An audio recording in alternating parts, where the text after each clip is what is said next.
Bonjour Cédric Baudet. Bonjour Jean-Philippe Denis. Cédric Baudet, vous êtes professeur ordinaire à la Haute École de Gestion Arc à Neuchâtel. Co-auteur avec Sébastien Point, EM Strasbourg et Isabelle Walsh, Schema Business School, d'un article dans la Revue française de gestion consacré à Barney Glaser, décédé en 2022, 1930-2022, article hommage à cet auteur ô combien influent, puisque quand vous prenez l'ensemble de la production scientifique francophone depuis 1983, ce qui représente près de 11 000 articles, voilà, 20% de ces articles citent Barney Glaser, oui. Et Glaser et Strauss, évidemment. Évidemment. Mais il y a eu un petit divorce plus entre Glaser, voilà. Glaser est plus cité que Strauss, ouais. Donc je pense que ça va lui faire plaisir. Et puis Glaser est plus cité que Gioia et bien plus que Charmaz. En fait, toutes ces nouvelles façons de voir la théorie enracinée viennent des premiers éléments qui ont été créés par Glaser lors de sa thèse de doctorat. Voilà. Parce qu'il y a eu des petits divorces après. Il y a eu des petits divorces. Voilà, entre Glaser et Strauss. Donc oui. Là, on parle de Barney Glaser.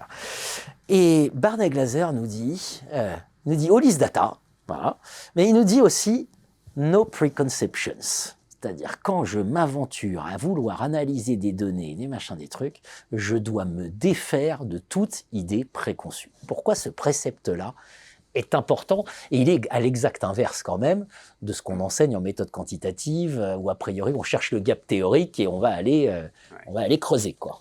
Ouais. Votre question est extrêmement pertinente parce que c'est vrai que dans nos écoles doctorales, on a tendance à arriver avec des méthodes où nos doctorants vont essayer de mobiliser des méthodes, on va leur dire si c'est bien ou si c'est pas bien, et à la limite le résultat importe peu. Avec Glaser, on est dans une autre vision de la recherche.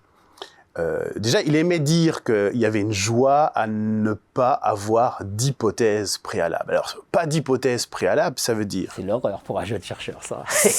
Mais pour un décideur aussi. Hein. Mais pour un jeune chercheur, c'est difficile. Pour un décideur, c'est difficile. Ça pourrait remarquer, justifier cette notion d'intuition des grands patrons d'industrie. Tout à fait. Vous voyez, on dit, ça, c'est un bon leader, il a de l'intuition. Et en l'occurrence, c'est un peu ce que dit Glaser. Donc Glaser nous disait, pas de préconception, vous regardez, vous observez les situations, telles qu'elles soient, situation de gestion dans notre cas, vous analysez l'ensemble des données, et puis vous allez faire émerger une théorie à partir de ces données.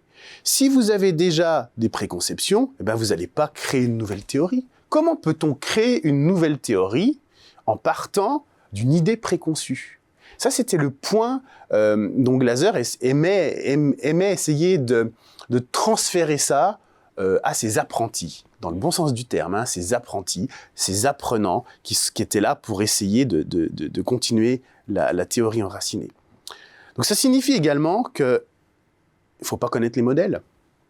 Imaginez, ne pas connaître les modèles en management. C'est un peu la critique que j'ai envie de faire. Ah ouais, il ne faut pas connaître les modèles. Faites la revue de littérature, mais à la fin, juste pour faire plaisir aux reviewers, parce qu'il faut quand même essayer de publier.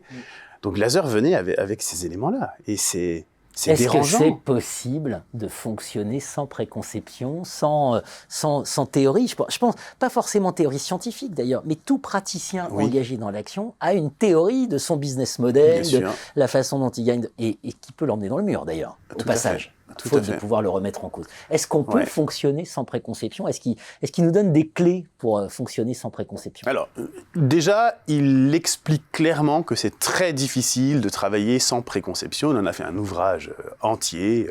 Il ne faut pas avoir d'idées préconçues. Maintenant, personnellement, bien entendu, moi j'ai été élevé de façon standard dans mes études et travailler sans préconception, je n'y arrive pas vraiment. En toute humilité, je ne vais pas réussir à faire ce que dit Glaser, parce qu'on connaît les modèles, on connaît les théories, on connaît la littérature. Maintenant, force est de constater que je n'ai pas créé de nouvelles théories. J'ai peut-être donné 2-3 apports incrémentaux à des théories existantes. Donc moi-même, je dois faire un effort et arrêter d'avoir des préconceptions. Donc il y a des grands chercheurs, et peut-être que c'est ça la différence, c'est des gens influents, mais c'est la même chose en effet pour les praticiens. Si vous partez sans préconception, peut-être qu'on va trouver la perle. Et ça, c'est quelque chose d'extraordinaire. Trouver la perle. Merci Cédric Baudet. Merci Jean-Philippe Denis.